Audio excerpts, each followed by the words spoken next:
Esta noche tenemos un invitado especial. Para mi concepto, especialísimo. El doctor Santiago Valencia, un hombre inteligente, un hombre que ama a Colombia, un hombre humilde, porque su presentación es muy agradable. Va a ser presentado por Cecilia López. Cecilia López, tienes la palabra. Bueno, muy buenas noches para todos. Igualmente, quienes no me conocen, yo soy Cecilia López de la ciudad de Medellín, Colombia, y tengo el honor y el placer de presentarles a este invitado tan especial, el doctor Santiago Valencia, hijo del doctor Fabio Valencia Cosio. Bienvenido, doctor Valencia. Pues muy contento de estar aquí, pues contarles un poquito a quienes no me conocen, pues quién soy y qué he hecho. Mi nombre es Santiago Valencia, actualmente estoy apoyando el partido y al presidente Uribe, pues en los diferentes escenarios de debate y discusión, pero pues fui representante a la Cámara por el departamento de Antioquia en el año 2014-2018 y fui senador en el año 2018-2022. En esta última elección pues hice pues una campaña bonita, de mucho esfuerzo, de mucho trabajo. Lamentablemente pues muchos factores jugaron en contra mía y pues no alcanzamos esa curul, pero pues obviamente sigo con el mismo compromiso y el mismo amor por Colombia, tratando de hacer las cosas bien y tratando pues de buscar espacios donde se pueda ayudar. Soy abogado, tengo una especialización en Derecho Administrativo y tengo una maestría en Análisis Económico del Derecho. He sido abogado litigante, asesor jurídico, profesor universitario, columnista de opinión. Trabajé en la alcaldía de Medellín, primero como gerente de la ciudad de la Nueva Occidente, que es la última zona de expansión de Medellín, en el corregimiento de San Cristóbal, y luego fui subsecretario de servicio a la ciudadanía. Y pues le pregunté a Nidia qué quería que hablara hoy.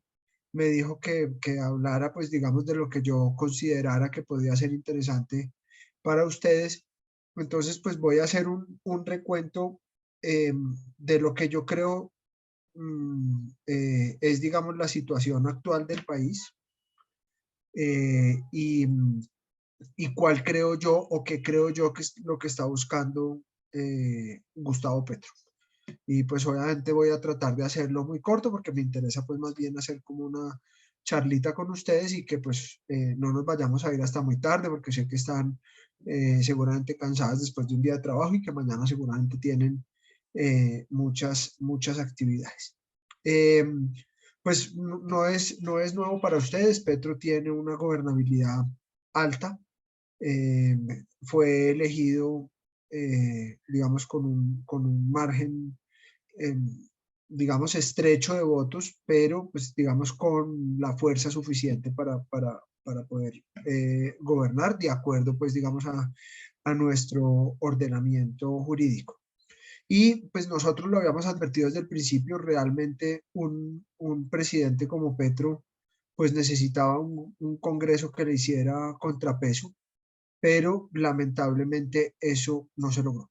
No se logró porque pues nosotros somos una muy pequeña minoría, somos 13 senadores del Centro Democrático, algo más de representantes a la Cámara, pero la verdad es que el resto de los partidos, como lo anunciamos, yo creo, Nidia, que la última charla que tuvimos en plena campaña, tal vez se los dije, y es que, pues tristemente nosotros tenemos un Congreso que es gobiernista, siempre ha sido gobiernista, y pues ustedes saben que no es de mi talante hablar mal de nadie ni de, digamos, de nadie, pero pues la verdad es que sí es muy triste ver un partido como el Partido Conservador siendo parte de la coalición de gobierno.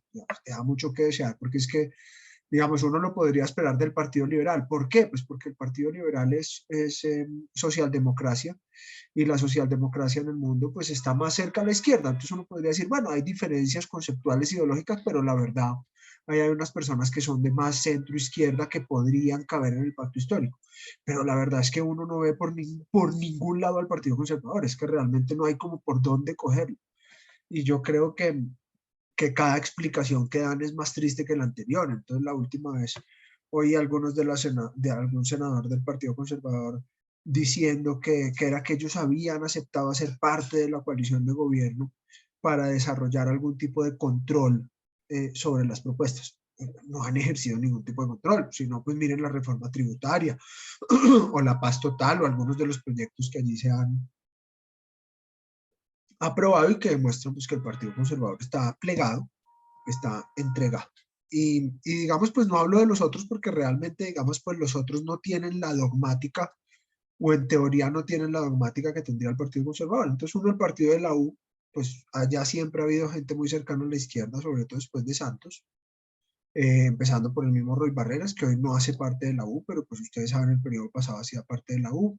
El mismo Roosevelt Rodríguez, que es del Valle del Cauca, que es un hombre pues que muy jugado con todos estos temas y bueno, otros que realmente no hay. Allí hay gente buena como Juan Felipe Lemos, por ejemplo, que es senador del partido de la U, antioqueño, pero la verdad es que está muy solo, está casi arrinconado, su partido por la ley de bancadas pues no lo deja actuar, no lo deja mover.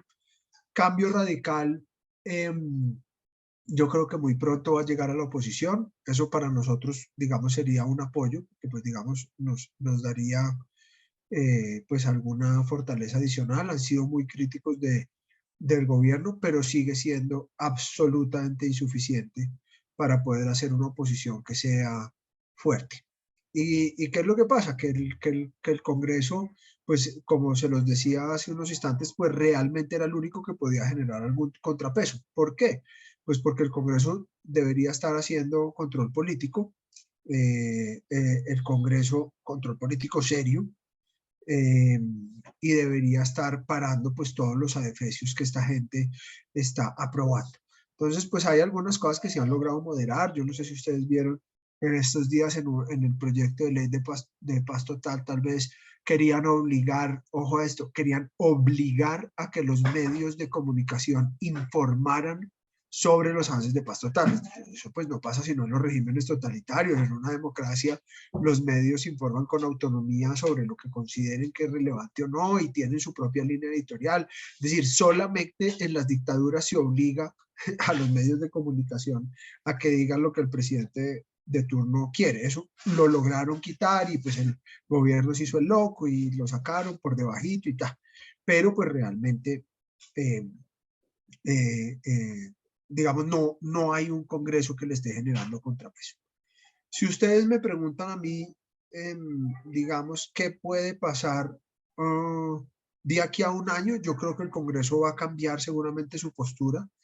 No porque digamos, no porque peleen con Petro, sino porque yo creo que están asumiendo un desgaste público bastante grande. Y pues digamos, hay una línea de corte que son las elecciones regionales de octubre del año entrante. Allí estos congresistas del Partido Liberal, del Partido de la U, del Partido Conservador, todos, pues van a tener intereses particulares en las elecciones regionales y esto lo que va a hacer es que, digamos, para no asumir más el desgaste del gobierno, que ya es bastante a pesar de que lleva solamente 100 días, pues seguramente van a empezar a radicalizar algunas posturas y van a empezar a apretar un poco más al gobierno nacional en las elecciones al Congreso, sin que esto quiere decir que el gobierno pierda las mayorías, pero yo creo que va a tener algún contrapeso adicional sin generarles ninguna expectativa ni ninguna esperanza, porque yo creo que el Congreso, tristemente, con algunas honrosas excepciones como el Centro Democrático, pues va a seguir siendo gobiernista. Y pues eso obviamente nos deja en una situación muy compleja, porque uno no sabe, ya digamos del otro poder que es la justicia, pues uno no sabe pues cómo vayan a actuar, porque pues, nosotros sabemos que la justicia en Colombia muchas veces actúa con criterio político y no jurídico, muchas veces también buscan congraciarse con el poder de turno y no sabemos digamos, cómo vaya a ser la actitud. Entonces, realmente pues Colombia ha sido un país, mi coronel, buenas noches, me alegra saludarlo nuevamente. Colombia ha sido un país, digamos, en el escenario latinoamericano con unas instituciones fuertes, más fuertes que otros países, sin que esto quiera decir pues que vivamos pues en un paraíso institucional. Pero pues uno esperaría que si el Congreso no lo va a hacer, la justicia genere algún contrapeso. Por ejemplo, la demanda que puso el senador Miguel Uribe sobre la reforma tributaria, para mí jurídicamente tiene todo el sustento del mundo. Si eso se definiera jurídicamente, yo creería que si no toda la reforma, al menos buena parte de la reforma tributaria se tendría que caer, pero pues ahora profundizamos en ese tema. Entonces, pues el panorama, yo espero no dejarlos muy aburridos, pero yo, digamos, vivo en una montaña rusa de sentimientos. A veces soy un poco más optimista, pero la verdad es que en estos días y particularmente hoy que estuve en el Congreso por un evento en el que estaba, pues he estado muy pesimista con la situación del país, porque no veo que el presidente Petro tenga realmente un contrapeso institucional fuerte que lo pueda parar. Y aquí, mi coronel, le voy a hablar un tema del que él es experto, porque esto está en todos los libros de guerra, que yo no lo soy, pero él me dará la razón. Y es que Petro utiliza la teoría del caos porque él necesita el caos para poder obtener gobernabilidad, control y manejo. Entonces, yo creo que Petro está buscando y generando el caos. Él necesita generar el caos para lograr materializar el proyecto político que tiene para Colombia. Y si ustedes fijan, él se está metiendo con todo lo que podría generar caos. Es decir, él está casi que desbarajustando el Estado de Derecho colombiano con unas instituciones muy débiles, como lo están en este momento, para poder generar ese caos que él necesita, porque de ahí obtiene la gobernabilidad que él necesita y que él quiere para poder lograr esa gobernabilidad. Entonces, para empezar, por ejemplo, con un tema que es económico y es supremamente delicado, y es, por ejemplo, con el tema de minas y energía. Minas y energía representa el 60% de los ingresos que tiene el Estado colombiano por concepto de exportación. Es decir, estamos hablando de hidrocarburos y estamos hablando de minería particular, pues de todo tipo de minería, pero carbón, cobre y otros minerales que se producen en Colombia, oro, que pues nos generan unas regalías. Estamos hablando del 60% de los ingresos que obtiene Colombia por esto. Entonces, ¿cómo genera uno el caos? Pues, por ejemplo, generando una crisis económica. ¿Cómo genera uno una crisis económica? Pues metiéndose con el sector más, digamos, más rentable de la economía en Colombia, que básicamente es este. ¿Y cómo lo hace? Pues pone una ministra absolutamente inepta en la rama. Eso no es fortuito. Es decir, eso no es, ay, me equivoqué de ministra, puse una incompetente en la rama de minas y energía. No. Eso es, para mí, conociendo a Petro como lo conozco, después de haber compartido 4 años con él en la Comisión Primera del Senado, para mí eso es absolutamente premeditado. Es decir, él necesita poner una persona que sea incompetente para manejar el sistema de minas, el sistema económico de minas y energía, precisamente para empezar a debilitar. Con el discurso que ustedes le han oído, con el discurso de la ONU, que dice que es más dañino el carbón y el petróleo que la cocaína y la marihuana, con lo que acaba de decir en Egipto, y es que hay que depreciar los hidrocarburos y los minerales, y con la teoría de la ministra, que es una teoría económica, que es la teoría del decrecimiento económico. ¿Por qué es importante hacer eso? Pues porque eso genera un caos donde a él le conviene, porque en un eventual caso de conmoción interior o de lo que sea, económico, social o lo que sea, pues él podrá tomar las decisiones económicas y las decisiones que él considere que son. Entonces lo de minas no es fortuito, él necesitaba una ministra que generara el pánico económico en el que estamos hoy, con el dólar en estos días ha bajado, porque ha bajado en todo el mundo, aquí digamos se ha recuperado más que en otras zonas, pero casi a 5.000 pesos. Estuvo, en estos días compré unos dólares porque necesitaba mandar para Estados Unidos, no me lo preguntaban, pero pagué 5.232 pesos por dólar. Eso no es fortuito, eso no es, digamos, gratis. Yo creo que eso hace parte de la estrategia que tiene el señor Gustavo Petro de desinstitucionalizar para que sigamos con el tema económico, el tema, por ejemplo, de la reforma tributaria. Uno entiende, porque hay que ser pragmático, uno entiende que los gobiernos que llegan quieren aprobar su propia reforma tributaria. Pues eso, digamos, es absolutamente evidente, porque todos quieren pues echar mano de nuevos recursos, además, pues de acuerdo, digamos, a su propia filosofía y su propia propuesta, para poder, digamos, financiar los programas que tienen. Pero la verdad es que la reforma tributaria que aprobaron es muy compleja, porque es una reforma tributaria que pues tiene unos temas que son bastante complejos y que van a terminar por desincentivar la economía. Nada más hoy estábamos hablando con unos empresarios muy importantes del tema de licores y digamos lo que nos decía es, mire, la verdad es que la reforma en materia tributaria no nos impone mayores impuestos que de alguna forma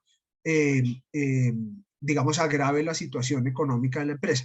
Lo que sí desincentiva terriblemente son nuevas inversiones y nuevas generaciones de valor agregado, porque cada vez es más difícil montar empresas, cada vez es más difícil invertir, cada vez es más difícil traer elementos del exterior que se puedan vender en el país y cada vez es más difícil sacar producción nacional para vender en el exterior. Entonces dice, puede que no me estén cobrando mucho más de la que yo estoy pagando, pero no me están incentivando tampoco a generar mayor valor agregado.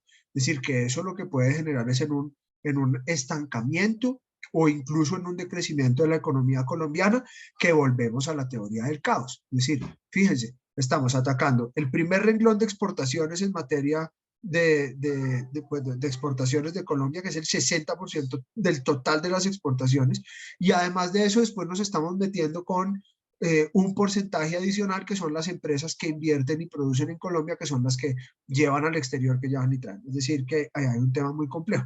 Hay temas que son absolutamente inconstitucionales. Volvamos al tema, por ejemplo, de hidrocarburos, que es que esto es un tema que ellos tienen ahí en la cabeza. Entonces, ¿qué son las regalías? Las regalías, pues básicamente es el Estado es dueño de todo lo que está en el subsuelo, de todo, ¿no? Obviamente el petróleo, el carbón, el oro, todo lo que está en el subsuelo. Entonces, cualquier empresa que tenga un título minero, le dan el derecho a sacarle eso, pero al Estado le dan su parte, es decir, el Estado es socio. Y la regalía no es un impuesto, digamos, es el pago al Estado por la explotación de los minerales que son suyos. Entonces, cuando en la reforma tributaria le dicen a las empresas de hidrocarburos, les dicen, venga que es que no les vamos a dejar deducir de la declaración de renta las regalías, básicamente le están diciendo que le van a cobrar impuestos sobre lo que le está pagando al socio. Entonces eso es como si mi coronel Nidia y yo hacemos una sociedad y entonces repartimos utilidades cada año y cada año. Entonces yo le digo, a Nidia, a usted le tocan 100, Coronel Rodríguez, a usted le tocan 100, a mí Santiago me tocan 100 porque somos socios igualitarios, pero además doña Nidia y Coronel me tienen que pagar además el 10% de lo que ganaron a mí de impuestos. ¿Cómo así? Si es que yo les estoy dando porque somos socios igualitarios en un negocio. Entonces, si el Estado es dueño de lo que saca y la empresa le da regalías, es decir, le paga su parte porque eso es de él, pues ¿cómo así que después no lo puedo deducir de mi renta? O sea, ¿por qué tengo que pagar impuestos sobre lo que le corresponde al Estado si ya le estoy pagando impuestos por otras cosas diferentes a lo que estoy sacando del subsuelo? Entonces, al final, todo eso lo que termina es, pues, volviéndonos pobres, que es lo que ya está pasando. ¿Qué pasa cuando el dólar está a 5.000? Pues que somos más pobres, porque todo lo que viene de afuera, que es muchas cosas, incluidos alimentos, son más costosos. Y eso quiere decir que todo lo que tenemos en Colombia, todo lo que ustedes puedan tener en Colombia, pues cada vez vale menos y por lo tanto cada vez somos más pobres. Entonces, desde que este gobierno empezó, el dólar se ha depreciado, el peso se ha depreciado frente al dólar aproximadamente 1.400 pesos, es decir, casi un 30% del valor total. ¿Eso qué quiere decir? Que hoy todos somos un 30% más pobres. Eso, digamos, en la teoría del caos. ¿Por qué pasa eso? Pues porque sale la ministra y dice que no va a haber nuevos contratos de exploración y explotación, después el presidente dice que sí, pero que no, después vuelven y dicen que no, después el presidente se va para Egipto y dice que es que hay que depreciar los minerales y los hidrocarburos, entonces los mercados están como locos, quienes invierten en eso mejor están comprando dólares y se los están llevando, porque esta no es una economía segura. Y además de eso, al resto de las ramas les meten una reforma tributaria donde les están diciendo básicamente, Colombia no, usted no invierta en Colombia, usted no haga nada. De hecho, Estados Unidos, varias empresas que han invertido en Estados Unidos ya anunciaron demandas contra el Estado colombiano porque dicen que esta reforma tributaria cambió las reglas de juego y que al cambiar las reglas de juego, pues ellos se van a ver afectados económicamente y por lo tanto van a demandar al Estado colombiano en tribunales internacionales. Entonces, y seguramente se lo van a ganar, seguramente se lo van a ganar. Entonces, al final, cada vez somos más pobres y cada vez tenemos más dificultades. Y fuera de eso, pues la reforma tributaria le mete impuestos, por ejemplo, a algunos alimentos con el argumento de que son ultraprocesados, que tienen azúcar, que tienen una cosa, que tienen la otra, y al final, pues lo que terminan es grabando lo que come la gente más humilde, porque, pues es decir, yo no creo que, puedo decir una cosa que va a sonar horrible, pero es cierto, yo no creo que Ardila Lule coma salchichón. Pues, mucha pena, pues yo no creo que el señor coma salchichón. ¿Quién come salchichón? El soldado que está por allá en una vereda, se lo toma con una gaseosa, o el obrero que está por allá, que saca por allá y van y compran entre varios un salchichón cervecero grandote y se lo reparten y así. Es decir, ¿a quién le están subiendo los alimentos que consumen diariamente? Pues a la gente humilde. ¿Quién toma Coca-Cola? ¿Quién toma manzana postobón? ¿Quién toma? Pues estos señores obreros que están por allá en el campo abierto, que está, y que eso es lo que hay para tomar, allá no hay nada más, allá no hay jugo hit, allá no hay rosa de Jamaica, allá no, allá hay Coca-Cola, allá hay manzana postobón, allá hay colombiana, y eso es lo que toma esa gente. Entonces, al final, eso va a terminar impactando todavía más el tema de la inflación, es decir, la depreciación del peso frente al dólar, y va a terminar afectando a los colombianos más humildes. ¿Por qué hace esto? Pues porque genera el caos. Porque genera el caos y porque así entonces su política populista, como lo hicieron en Venezuela, pues será empezar a regalar cosas, será empezar a subsidiar cosas, será regalarle a los bandidos 800.000 pesos, será hacer todas estas cosas que ha propuesto, que al final lo que le van a permitir es perpetuarse en el poder. Lograr que gente a la que le puedan regalar cualquier miseria en Medellín decimos chichigua, pero de limosna, pues van a terminar votando y votando por ellos y votando por ellos y votando por ellos. Es decir, al final terminan utilizando el propio sistema democrático para instaurarse como un estado dictatorial, que es lo que ha pasado en Venezuela. En Venezuela hay elecciones, sí hay elecciones. ¿Es una democracia? No. ¿Por qué? Porque controlan las elecciones, porque manipulan las elecciones y porque logran que la gente, sea por miedo, sea porque les compraron el voto, sea por lo que sea, van y votan por lo que ellos digan. Entonces, al final, pauperizar el pueblo, al final, empobrecer el pueblo, al final hacer lo que están haciendo, pues es una forma que ellos tienen para que su política de demagogia y de populismo pues se pueda quedar instaurada en el gobierno por 20, 30, 40, 50, 60 o 70 años, que es lo que duran estos regímenes dictatoriales. Entonces, él necesita el caos y, entre otras cosas, necesita generar ese caos. Para no quedarme más en el tema económico, ¿en qué más genera él el caos? En el tema de salud. Entonces, Colombia tiene uno de los mejores sistemas de salud del mundo. Eso no lo digo yo, eso lo reconoce un poco de gente. Nada más ayer o antier salió que estábamos entre los 10 mejores sistemas de salud del mundo. Ahora, ¿qué es perfecto? No, lejos de ser perfecto. Que hay demasiadas cosas que mejorar, pero por Dios, todas, ¿no? Pero la verdad es que yo, que he tenido la posibilidad, como ustedes, de conocer sistemas por fuera de Colombia, uno decía, hombre, sí. Yo les voy a poner un ejemplo. Cuando mi padre estaba embajador en Italia, a mi mamá le dio una gripa. Ojo a esto, una gripa. Se fue para el médico y se la trataron mal. Una gripa. Eso se le pasó a hacer una otitis y le trataron mal la otitis. Y de pronto la otitis se le volvió una infección en el oído que le empezó a presionar el nervio facial y se le paralizó la mitad de la cara. y allá no le dieron con el tiro. Ya le habían dicho que no, que tenía que quedar con la mitad de la cara paralizada. Y pues se vino para Colombia y aquí un médico le trató, la alivió, la sanó y lo hizo con su EPS, no tuvo que pagar un peso y no tenía problema. Entonces, en Italia, país del G8, de los países más ricos del mundo, con toda la cosa, no le dieron con una berraca gripa que casi le deja la mitad de la cara paralizada y aquí un médico de la EPS le solucionó el problema y sin cobrarle un peso. Entonces, ¿qué es lo que esta señora Corcho, que yo la tuve varias veces en la comisión primera, o qué es lo que ellos dicen? Que hay que acabar con las EPS. Acabar con las EPS implica volver al sistema de seguridad social. Ahora, ¿que las EPS son perfectas? No. De hecho, el gobierno de Duque hizo un esfuerzo muy grande y si mal no recuerdo, liquidaron más de 14 EPS. ¿Por qué liquidaron más de 14 EPS? Por prestar mal servicio de salud. Eso lo hicimos con un proyecto de ley que aprobamos en el Congreso pasado que le daba herramientas a la Superintendencia de Salud para exigir calidad en la prestación del servicio y si no se cerraban las EPS. Cerramos más de 14 EPS que prestaban un mal servicio de salud. ¿No? Pero hay unas que lo hacen bien. Entonces, yo, por ejemplo, tengo Sura, es extraordinaria. Sanitas es extraordinaria. Es decir, hay unas que lo hacen bien, hay unas que lo hacen regular y hay otras que lo hacen mal. Pero acabar con las EPS es volver público el sistema de salud, volver al sistema del seguro social, que era terrible, donde solamente estaba afiliado el trabajador, donde si se enfermaba alguien de la familia, por dicho, no tenían con qué mercar porque casi que se gastaban el sueldo de ese señor para poder pagar la factura del médico y donde si usted no tenía recursos no lo atendía nadie. Ahora, que tenemos que hacer un esfuerzo gigante en materia de mejorar la calidad de la prestación del servicio, pero claro, que hay que mejorar, por ejemplo, el tema de los medicamentos o las drogas que se entregan, pero por supuesto. Ahora, hay una cosa que plantea Petro que tiene razón. Hay que hacer mayor esfuerzo, por ejemplo, en medicina preventiva. Claro, ojalá lográramos evitar que la gente no llegara a necesitar el sistema de salud. ¿Cómo? Con estilos de vida saludable, con médico en casa, es decir, es cierto, pero eso implica que porque vamos a hacer medicina preventiva vamos a acabar con el sistema de aseguración. Yo creo que no, yo creo que no.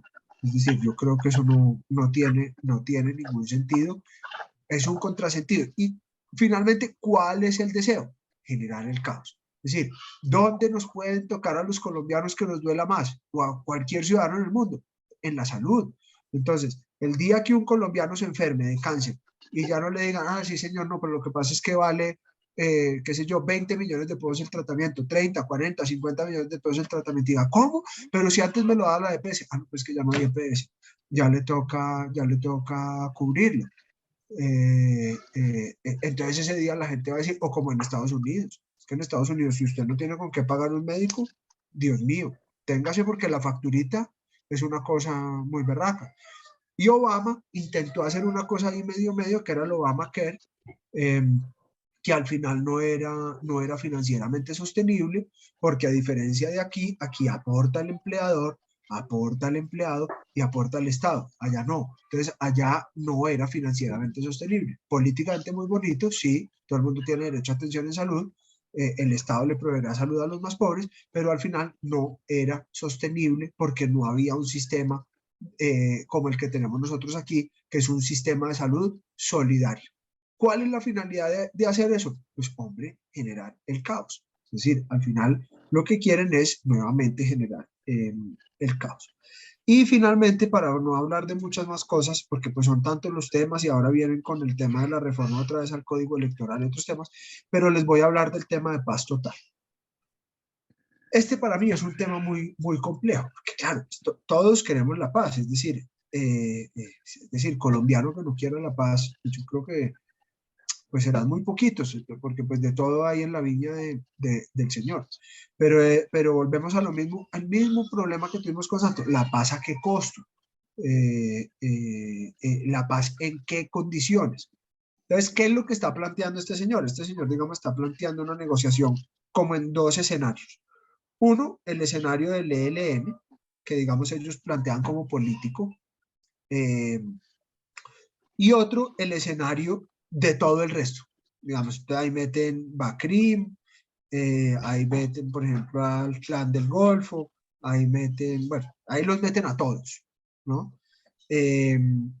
porque claro, ya entonces el ELN, que no son pendejos, dijo, un momentico, a mí no me meta con esta gente, porque es que yo no tengo nada que ver con esos narcotraficantes bandidos. Yo sí tengo, según ellos, ideología política y por lo tanto a mí me tienen que hacer una negociación parecida a la de las FARC, no me pueden ofrecer menos que a los de las FARC, porque ustedes lo que le están ofreciendo a estos señores básicamente es un tema para sanear el tema del narcotráfico. Entonces, digamos, están planteando una negociación en dos escenarios. Entonces, ya sabemos, por ejemplo, que ellos han estado buscando no solamente al ELN, a las disidencias de las FARC, al clan del Golfo, a los urabeños, a los de la oficina de Envigado y a todos, diciéndoles que hagamos una especie de punto final. Y yo creo, esto es pues mi interpretación mía, y es que yo creo que ahí nos van a meter a todos, queramos o no. Entonces nos van a llamar y nos van a decir, Santiago Valencia, venga, es que usted hace parte del Centro Democrático.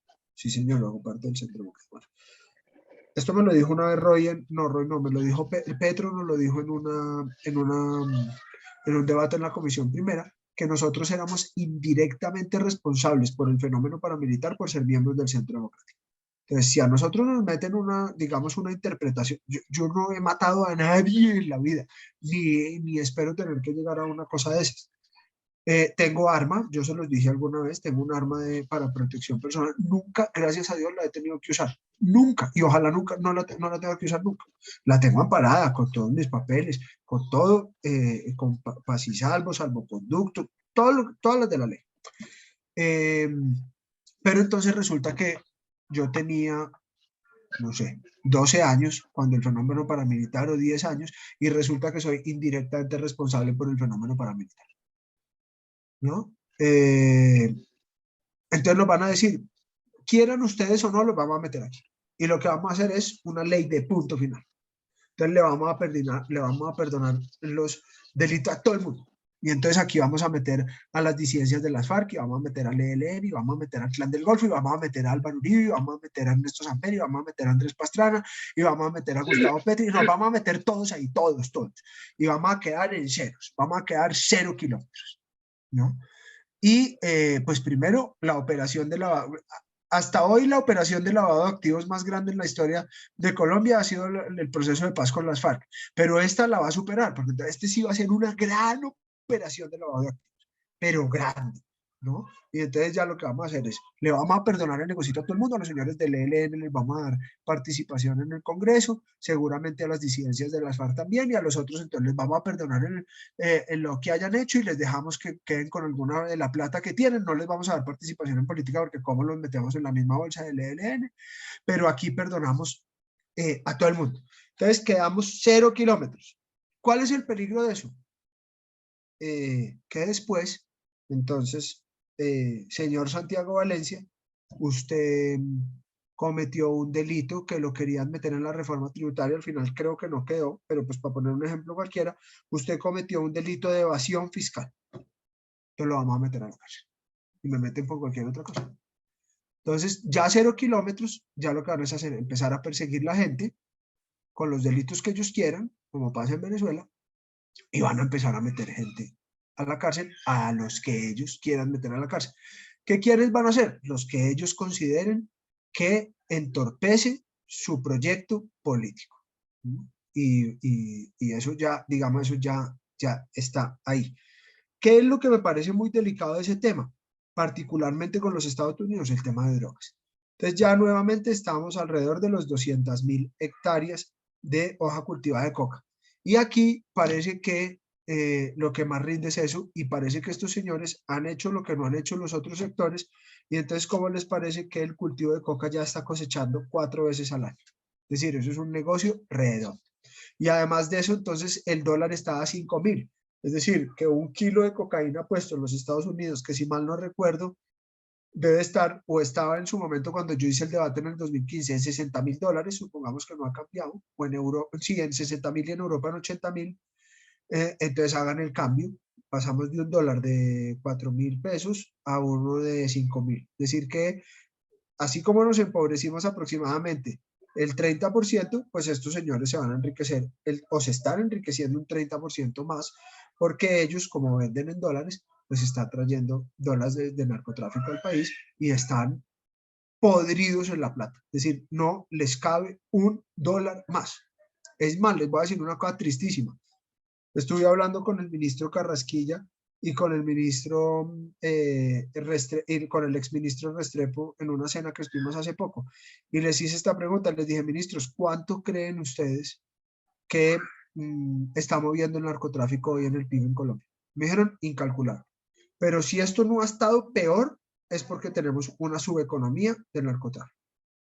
Y la verdad es que uno va, por ejemplo, a Nechí, o uno va a Buenaventura, o uno va a todo esto, y la verdad es que allá prácticamente la transacción es con dólares, y todo es del narcotráfico, váyase usted Palmeta, váyase usted, y realmente pues hay una cantidad de capos ahí con un poco de plata, y la verdad es que pues tristemente eso está moviendo la economía, como la están moviendo los combos en Medellín, como la están moviendo en Bogotá, que está terrible todos los temas de seguridad. Ustedes vieron hace poquito lo que pasó en Barranquilla en una fiesta que terminó en una balacera a un muchachito que le estaban regalando 2 camionetas de 200 millones de pesos cada una, es decir, era una fiesta de traquetos que terminó en bala y resulta que entonces ya son los carteles de venezolanos metidos acá peleando con los carteles colombianos, es decir, esto volvemos a la teoría del caos. Es decir, fíjense que todo vuelve a la teoría del caos, todo vuelve a la teoría del caos. Y obviamente, pues los gringos para no. Entonces, yo no sé si ustedes se dieron cuenta, cuando vino este señor, se me fue el nombre, que se reunieron, entonces ya, por ejemplo, Petro medio moderó el discurso, entonces, porque antes decía que no había erradicación forzosa, que no, que porque esos eran unos pobres campesinos, que no tenían otra opción de cultivo y que, mejor dicho, que eso era lo peor y que no iba a haber glifosato y que, mejor dicho, les iba a comprar el cultivo a todos, bueno, todas las barbaridades que dijeron. Pero entonces ya dijo que había unos cultivos industriales de hoja de coca. Entonces ya por lo menos dijo que había que erradicarlos, pero entonces, ¿cuáles son los cultivos industriales de hoja de coca? ¿No? Les voy a poner un ejemplo para que ustedes vean lo dramático del tema. Cuando Uribe terminó la presidencia, el país terminó en 52.000 hectáreas cultivadas con hoja de coca. En el primer año de Santos alcanzamos a bajar a 48.000 con el impulso de la seguridad democrática y de lo que se venía, digamos, aplicando en materia de sustitución de cultivos. Santos negocia en La Habana el PENIS y en Colombia, esto lo dijo la DEA, los señores de las FARC, sin desmovilizarse todavía, le dijeron a los campesinos que cultivaran coca porque el gobierno colombiano les iba a comprar todo el producto de coca.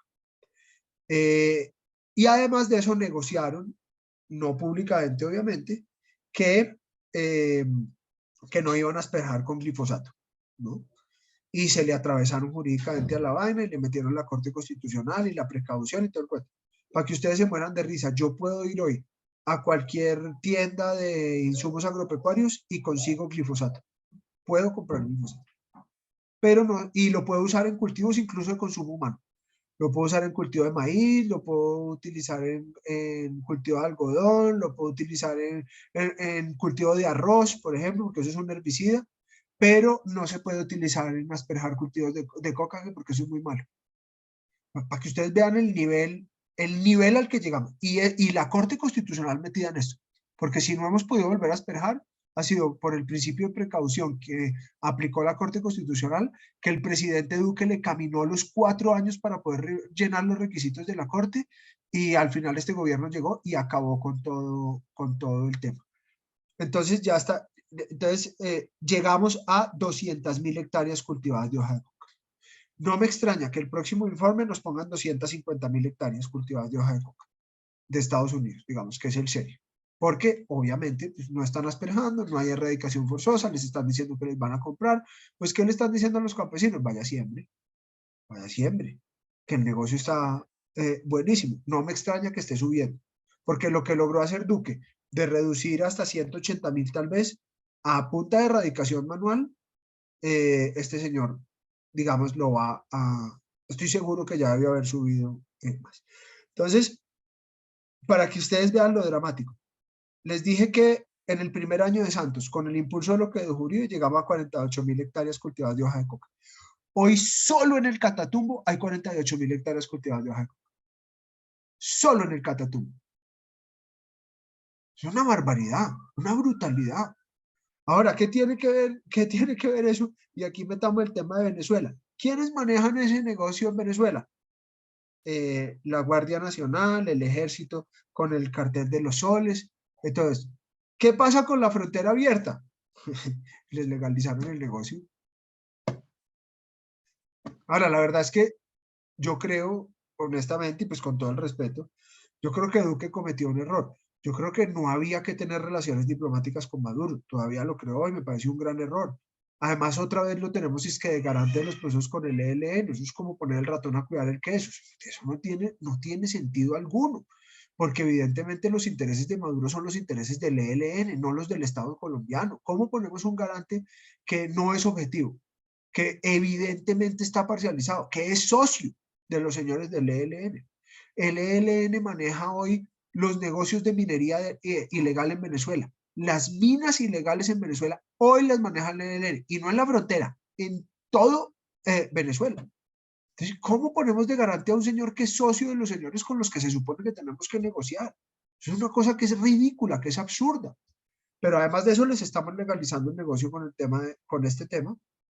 Y fuera de eso, pues les estamos quitando presión sobre la frontera. Para mí, ¿cuál es el error de Duque? No haber tenido relaciones diplomáticas con Venezuela, que yo creo que estaba bien, pero sí no haber cerrado las relaciones consulares, porque finalmente hay una cantidad de colombianos allá que se quedaron sin tener su consulado y un poco de venezolanos, 1,5 millones, que se vinieron para acá, que no tenían dónde sacar un pasaporte. Yo creo que eso generó, digamos, una dificultad ahí terrible desde el punto de vista humanitario, pero bueno, eso ya es otra cosa. Entonces eso va a terminar en un proceso de impunidad con participación en política y nuevamente pues eso nos va a rezagar a nosotros todavía más. Para terminar, ¿cuál es la única salvación que tenemos hoy en día? Las elecciones regionales. Hoy el Centro Democrático no tiene ningún poder, salvo excepciones muy pequeñas en el territorio.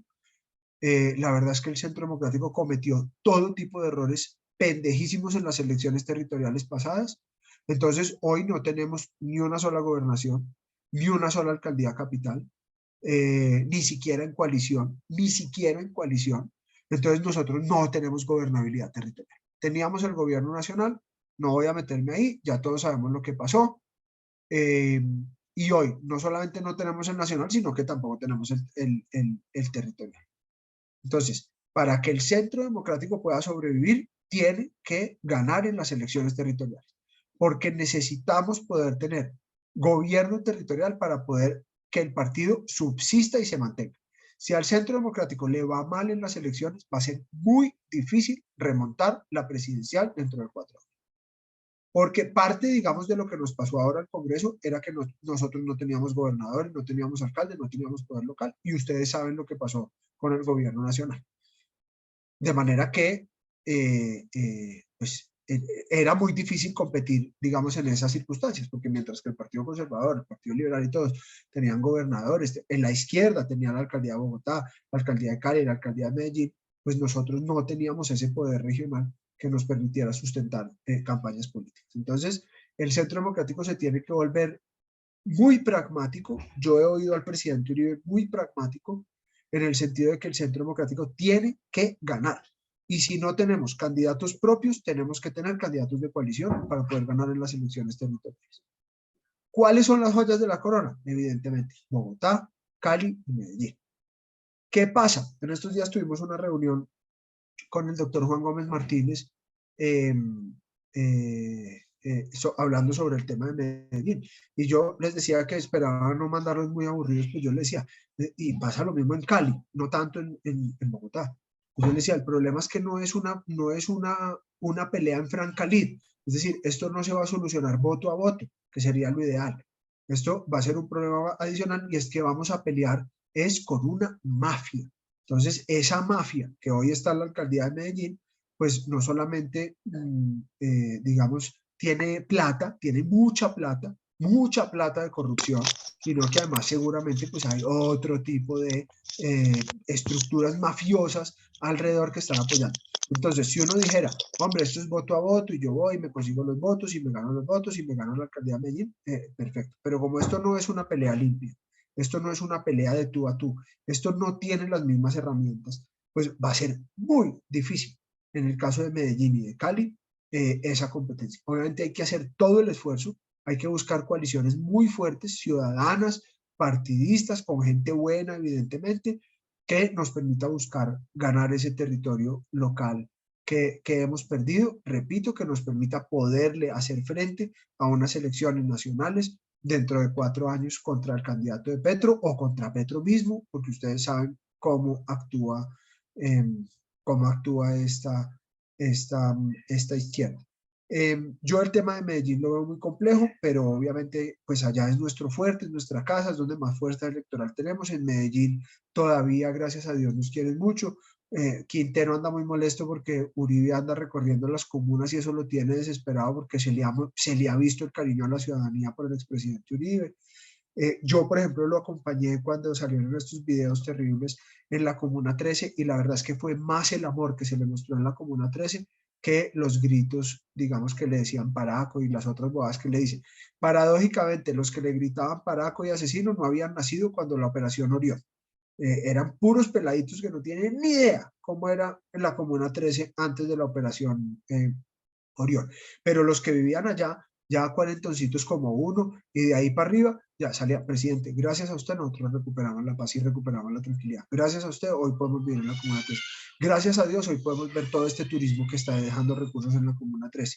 ¿No? Y lo mismo en la Biblioteca España, por el otro lado, que allá estaban los bandidos de la sierra. Lo mismo en Buenos Aires. Bueno, en fin, la gente allá todavía lo recuerda con mucho cariño. Entonces, ojalá esa fuerza ciudadana sea suficiente para vencer a la mafia que tenemos que vencer en Medellín. En Cali la cosa no es diferente. Ustedes ya han visto los escándalos de corrupción que le empiezan a salir al señor Jorge Iván Ospina, que pues ya vieron lo de Cali y ya vieron los sobrecostos y ya vieron los contratos del hermano. Ya eso es una mafia igual a la de Medellín. Con un agravante, yo me metí mucho ahora en Cali en la campaña y quiero decirles que es pavoroso. Es decir, allá el paraestado es terrible y la verdad es que allá gobiernan los señores de la primera línea con el señor, con el señor Jorge Iván Ospina. Y esto lo vi con mis ojos, pues no es que me lo contaron, pero uno pasa al frente de la brigada y hay unos soldados pues ahí ayudando con el tráfico y vigilando la calle, perfecto. Uno sigue una calle más y encuentra a la policía, porque por ahí hay una estación de policía y una cosa, entonces hay un policía de tránsito ahí dirigiendo el tránsito en el semáforo y tal.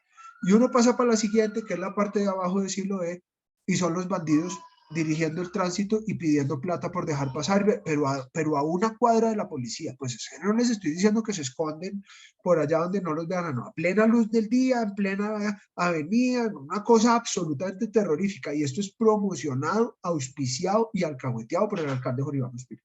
Porque entre otras cosas ustedes vieron que además los contrataron. Y la señora Claudia López, pues digamos yo no puedo decir de ella, digamos, con el mismo, digamos, con el tema de corrupción, porque yo no creo que ella lo haga, o al menos no tengo, pues digamos, la evidencia, pero pues es un gobierno de izquierda que se dedicó a hacernos daño desde el punto de vista político, yo se dedicó más a hacer campaña que a gobernar. Bogotá está hecha un desastre, pero aún así ustedes saben pues, que Bogotá es una ciudad de 8 millones de habitantes, donde pues si ganó Petro después de haber sido el peor alcalde que ha tenido esta ciudad y ganó Petro en Bogotá, pues obviamente ser alcalde de Bogotá les da una maquinaria y una capacidad política pues muy fuerte. Y lo de Bogotá va a ser muy complejo. Yo en Bogotá tengo una esperanza y es que yo veo, yo no lo conozco, pero yo creo que puede ser un candidato interesante, que es este Juan Daniel Oviedo, el que fue el del DANE. Me parece que es un tipo disruptivo, me parece que es el tipo de candidato por sus características que le gusta a Bogotá, que es un poco, digamos, ese voto rebelde, raro, distinto, etcétera, en un tipo supremamente capacitado, muy técnico, y que yo creo que tendría una gran capacidad técnica y ojalá se deje asesorar políticamente para que pueda ganar la alcaldía de Bogotá. Eh, Eso es más o menos en lo que estamos. Yo estoy muy preocupado, yo estoy honestamente muy angustiado. Yo veo que la gente está como en una especie de letargo, la gente está letargada, a pesar de que las 3 movilizaciones que ha habido en los 100 días han sido muy buenas. La verdad es que uno ve la gente como resignada, esa es la verdad. La gente como que ya se dio por perdida, la gente entiende que esto es un desastre, hay una cantidad de, yo les digo, petristes, eh, porque ya hay un poco de gente decepcionada, están en una tusa terrible por lo que eligieron, eh, eh, pero aún así pues no pasa nada. Y mientras el Congreso no se ponga los pantalones, yo honestamente pues no veo ninguna capacidad real. Pero para dejarles ahí, pues ustedes, Cecilia está en Medellín, muchos de ustedes están en el exterior, pero hay otros que están acá, pero definitivamente metámonos todos en la cabeza que la única tabla de supervivencia política que tenemos ahora es un gran resultado en las regionales, que no va a ser fácil porque vamos a estar peleando contra los grupos de droga que están en el tema de la paz total y contra un gobierno que acaba de aprobar una reforma tributaria que les va a dar un poco de caja para el próximo año y que seguramente van a tener un poco de plata para gastarse en todos los territorios. Es decir, la situación no es nada fácil, pero ojalá, pues digamos, la sensatez ciudadana nos dé para recuperar espacio regional, a ver si podemos dar una pelea digna dentro de 4 años. De lo contrario, pues esto va a ser muy difícil. El desgaste que ha tenido Colombia en 100 días, yo creo que no lo ha tenido ningún país del mundo, es decir, esto ha sido un desastre. Eh, es decir, la capacidad de daño en 100 días yo creo que no se había visto jamás, jamás, en ninguna parte. Y es porque Petro sabe que lo que no haga el primer año ya va a ser muy difícil hacerlo después del segundo año. Yo creo que él lo tiene claro, creo que está bien asesorado en ese sentido y el hombre, como dicen los argentinos, para mí metió ya toda la carne en el asador. Y si él metió toda la carne en el asador, pues a nosotros nos va a tocar hacer lo mismo. Y nos estamos ya ahora sí jugando el todo por el todo, el pellejo, y pues es una responsabilidad de todos. A ver, hoy recibimos una buena noticia sobre el tema de la revocatoria del mequetrefe, como le digo yo, de Daniel Quintero.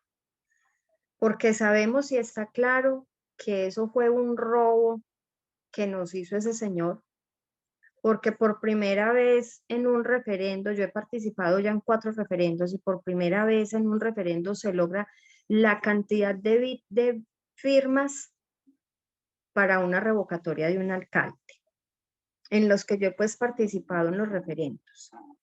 Le dieron 8 días para convocar a elecciones. Tengo, por un lado, me alegró eso, pero por el otro lado me preocupa porque usted acaba de decir algo muy claro. Tienen dinero de narcotráfico y toda la juventud, y aparte de los jefes que manejan la droga a su favor y plata con que comprar conciencias las que queramos. Fuera de eso, seguimos teniendo el grave problema con el registrador Alexander Becker. Yo sí le voy a ser muy sincera. Mientras que no cambiemos de registrador, no vamos a ganar más elecciones, ni regionales ni nacionales. Porque yo soy una que yo todavía estoy buscando mis votos, tanto los del 13 de marzo como los de primera y segunda vuelta presidencial. Entonces, mientras que no cambiemos el registrador, y esa es parte de una de mis preguntas, ¿qué hacer para cambiar este registrador? Porque es que incluso constitucionalmente ya cumplió, ya era hora de que lo hubiesen cambiado. ¿Qué vamos a hacer con eso?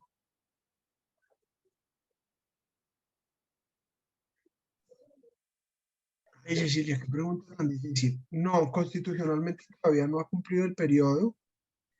Eh, no, realmente esperar a que cumpla su periodo para ¿Cuándo poderlo termina el cambiar. periodo de él? Yo tenía entendido que ya lo había cumplido. No, déjeme ya le digo, pero es que él acaba de empezar. Él termina en el 2023, yo creo que él termina el año entrante. 2019-2023 es el periodo de él. Si él, no, digamos, tendría que ser, por ejemplo, que la Procuraduría lo sancionara, pero no veo, pues no veo por dónde. Honestamente no veo por dónde, pero él está elegido hasta el 2023. Bueno, entonces, lastimosamente las territoriales también las tenemos Sí, embolatadas. yo creo que en el tema de control electoral a nosotros nos ha faltado mucho. Yo les quiero contar una anécdota y es que eh, yo tuve la posibilidad de que Almagro nos recibiera eh, para hacer un tema de control electoral para la primera vuelta presidencial. Al final la campaña de Federico decidió que no era oportuno y yo creo que ese fue un gran error, porque yo creo, Cecilia, que más allá, digamos, de cambiar el registrador, lo que hay que tener es un buen esquema de control electoral y eso se puede tener. Y eso, digamos, tiene varias aristas. Uno, el tema internacional para mí es súper importante. Digamos, aquí hubo veeduría de la OEA, hubo veeduría de la Unión Europea, de otro, pero a ellos hay que hablarles, a ellos hay que buscarles, a ellos hay que contarles, a ellos hay que mostrarles dónde está el fraude, porque yo he sido observador internacional y créanme que uno cuando es observador internacional no ve nada, porque a uno lo llevan donde todo está funcionando perfecto, no lo van a llevar donde están haciendo el fraude. Yo estuve en las votaciones de El Salvador como veedor internacional y teníamos chaleco de la ONU y teníamos todo el cuento. No, funcionaba perfecto. Por ahí alguien se le acercaba a uno, usted es observador, sí, es que mi cédula no aparece, entonces no puedo votar. Pero digamos problemas honestamente menores. Entonces, lo que hay que entender es que el tema de control electoral es muy importante y nosotros hemos subestimado ese tema. Lo hemos subestimado y lo hemos dejado en manos de gente no preparada. El Mira, por ejemplo, es un partido que tiene un gran sistema de control electoral. Gran sistema. ¿Por qué? Porque tienen gente comprometida que hace la tarea bien hecha en los puestos de votación. Nosotros no. Entonces nosotros tenemos unos testigos a los que se les da un refrigerio y no sé qué, y llegan a las 8 de la mañana, se van a almorzar a la casa a las 11, vuelven a las 2 de la tarde, están hasta las 3:30 y a las 3:30 se van porque qué pereza, ya estuve todo el día. Y la parte más importante es cuando se cuentan los votos. Pero no solo eso, si ellos ven alguna irregularidad la tienen que saber reportar porque si no la reportan bien, después en el escrutinio no se puede hacer que se abra esa mesa de votación. Y fuera de eso, pues hay que tener unos abogados expertos en el tema que sepan. Yo le digo una cosa, a mí se me embolataron solamente en la transferencia entre el E14 y el E24 por lo menos unos 2.000 votos. Ojo, solo en error aritmético. Solo en error aritmético. Es decir, votos que me aparecían en los de clavero de 14 que no me aparecían después en el E24 y pusimos todas las reclamaciones y fue imposible. Pero además teníamos, por ejemplo, reclamaciones sobre otras mesas donde sabíamos que le estaban sumando votos a candidatos que no se lo habían sacado y tampoco nos lo permitieron. Es decir, yo lo que pasa es que no hablo de esto porque a mí no me gusta victimizarme y eso pues, no ha sido de mi forma de actuar, pero la verdad es que el fraude fue terrible. Pero para eso hay que tener un buen control electoral y hay que tener las Doctor, herramientas suficientes para poderlo hacer. pero es que mire que, digamos, a los testigos electorales no nos llegaron los carnets. Yo me inscribí porque yo hace 4 años fui testigo electoral en todas las 3 etapas y este año nuevamente volví, me inscribí. En ninguna me llegaron los carnets y en Es el grupo cierto. donde yo estaba éramos 1.800 testigos electorales registrados. ¿Sabe cuántos carnets llegaron? Llegaron 20. Es cierto, no, a nosotros nos pasó lo mismo, pero ahí es donde uno puede generar presión, por ejemplo, con organizaciones internacionales. Entonces, si uno, digamos, informa oportunamente de esto a la OEA va a decir, va a llamar a la registraduría y va a decir, hey, venga, ¿cómo así que a la gente del Centro Democrático inscribió 1.000 testigos y solamente le aprobaron 100? ¿Por qué? ¿No? Entonces ya ahí es donde empieza a funcionar esa presión. Y a eso, perdón, voy a decir una palabra muy castiza, pero a eso le comen. A eso le comen y hay que utilizar esas herramientas. No se utilizan y pues se pierde el tiempo. Entonces, Almagro se quedó esperándonos porque ya nos había dado la cita. No fuimos, pues Almagro se queda con la información que le da la registraduría. Entonces, Almagro puede tener muchas intenciones de ayudar, pero si uno no va y le cuenta lo que está pasando, pues no hay nada que hacer, ¿no?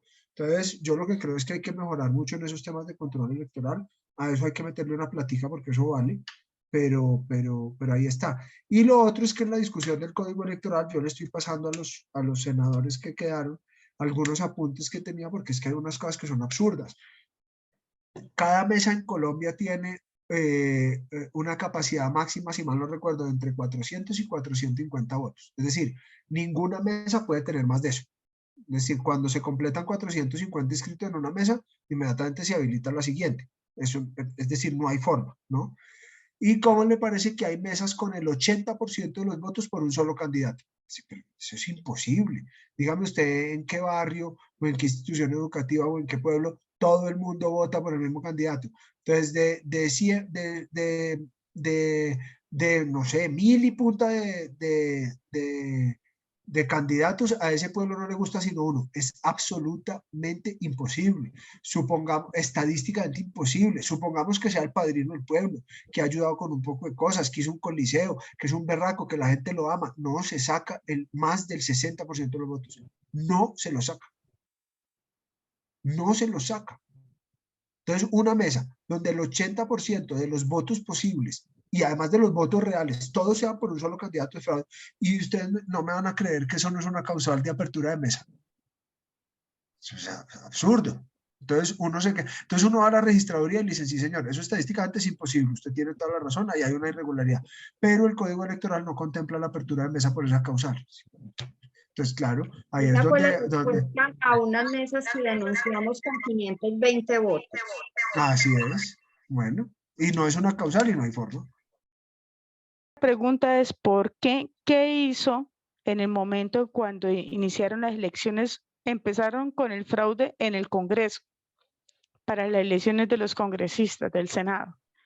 ¿Qué pasó que se vio el fraude y por qué, siendo el Centro Democrático uno de los tajantes opositores del comunismo y del fraude electoral, por qué no salieron? ¿Por qué no hicieron?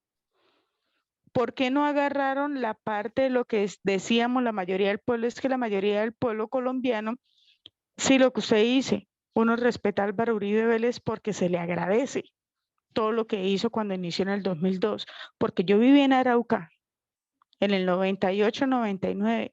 Yo viví antes, durante y después del mandato de Uribe.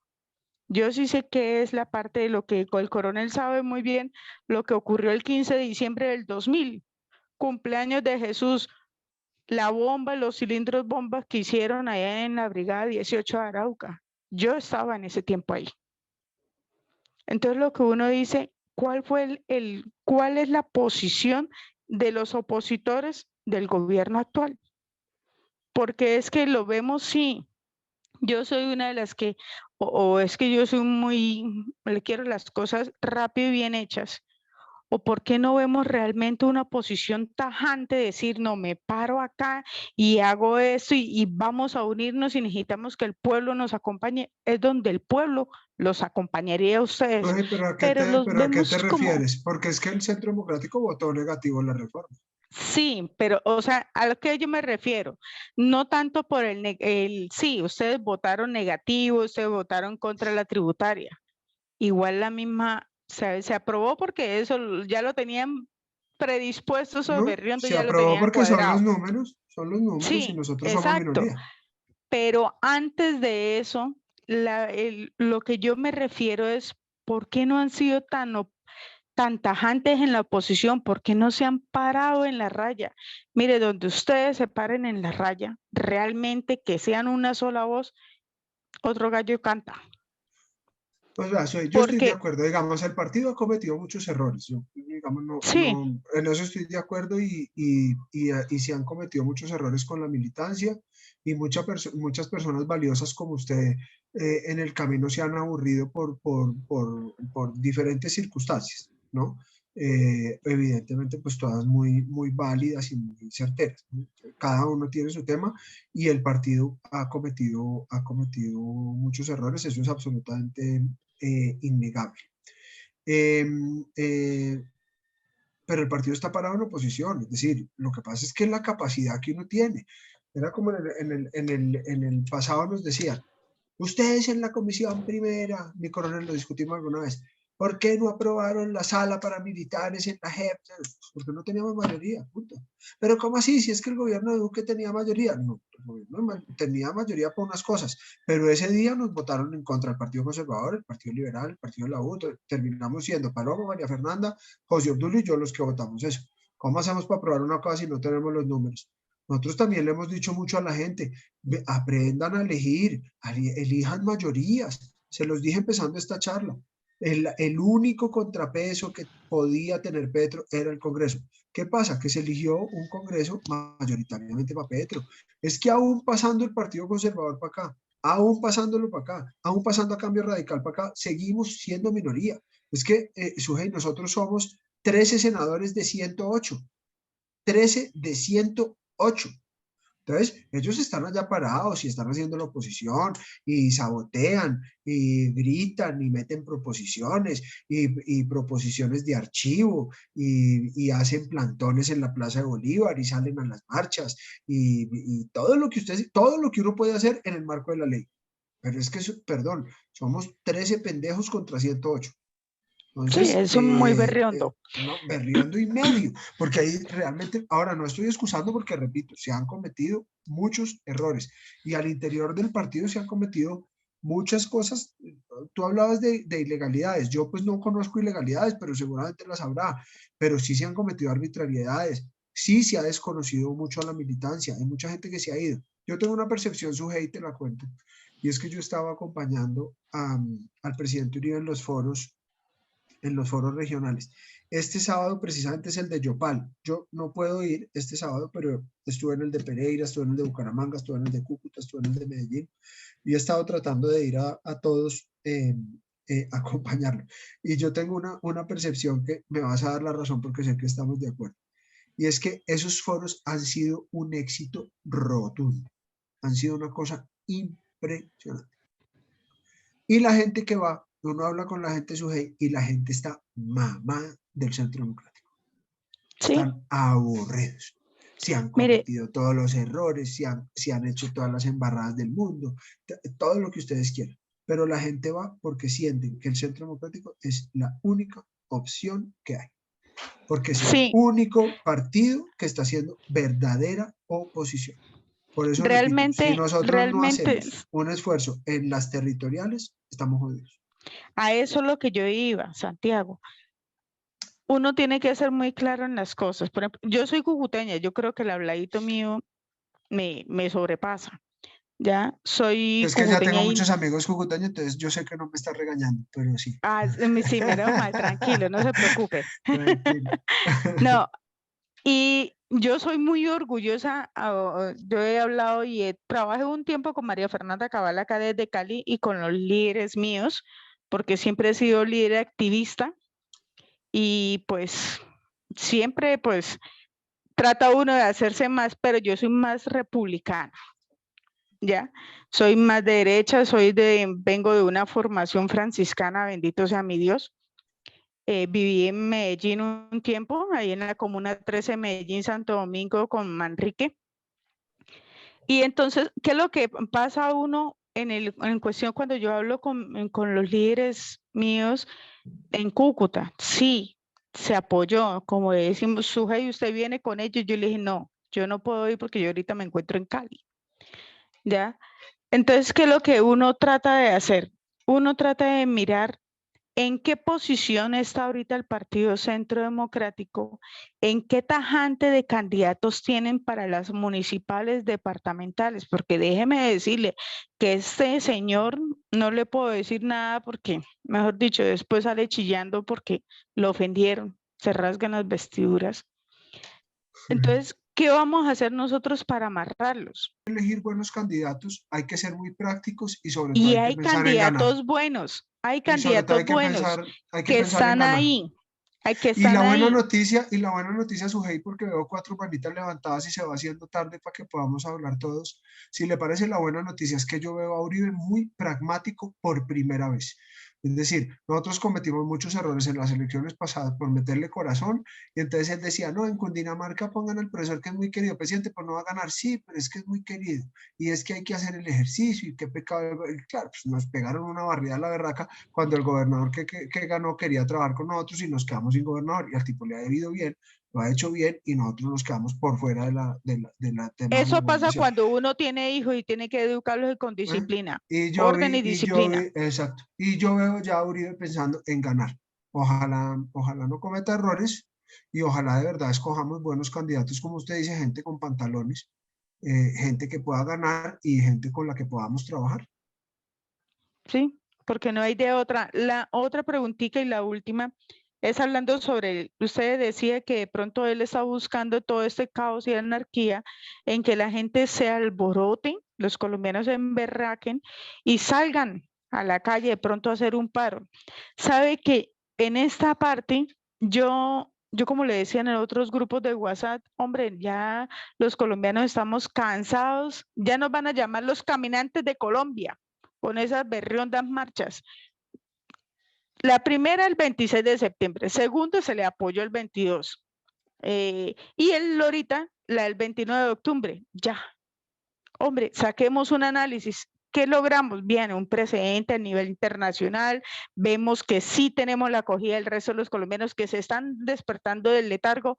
Hombre, otra marcha para el 21 de noviembre y esto no vamos bien, nos unimos al paro de los camioneros y armamos todo eso y paralizamos a ver de dónde va a sacar este berriondo plata para gastarse en fiesticas. Yo no le tengo tanto miedo, yo no le tengo tanto miedo a un paro, yo creo que ojalá, digamos, sin vías de hecho, porque nosotros no podemos hacer lo que tanto criticamos. Sí. Pero digamos una buena protesta nacional yo creo que sí sirve. Mire que esas últimas marchas lograron modificar muchas cosas de la reforma tributaria que venían muy hartas. En la medida que la gente se vaya cansando más y logremos sacar más gente, yo creo que podemos generar más presión sobre el gobierno. Pero Porque le el gobierno cuento que más necesita, marchas cansan. sí, de acuerdo, a eso iba. Yo creo que hay que tener cuidado porque si cansamos la gente, pues al final cuando tengamos una muy buena razón para salir, de pronto la gente no nos va a salir. Sí, Entonces yo estoy ya. de acuerdo, no tanta marcha. Yo estoy absolutamente de acuerdo, 100% de acuerdo. Yo creo que hay que ser muy inteligentes en escoger los temas con los que vamos a sacar la gente. Yo con lo que me refiero al caos, por ejemplo, le voy a poner un ejemplo que yo espero que no pase. Pero ¿a qué me refiero yo? Todo ese tema de invasión de tierras, por ejemplo, que se ha triplicado por un discurso que ha sido incendiario de él, básicamente invitando a que la gente tome lo que considere que es suyo y el problema que ya tiene con los indígenas, con el tema del Cauca y todos estos temas.